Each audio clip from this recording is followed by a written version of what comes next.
Is CapCut suddenly running slow? Before you reinstall it or blame your PC, try this quick fix. It can free up gigabytes of storage and help CapCut run smoother. As you edit, CapCut saves temporary cache files to speed up previews and playback. Over time, these files can take up a lot of storage and may start affecting CapCut's performance. To clear them, open CapCut Desktop, click the gear icon in the top right corner, and go to Settings.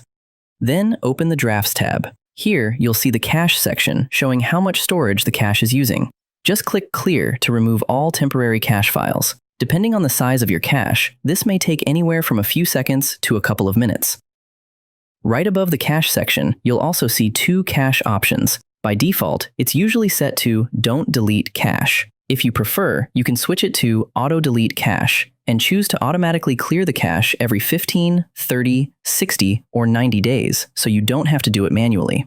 And don't worry, this only removes temporary cache files. Your projects, imported videos, and exports will stay completely safe.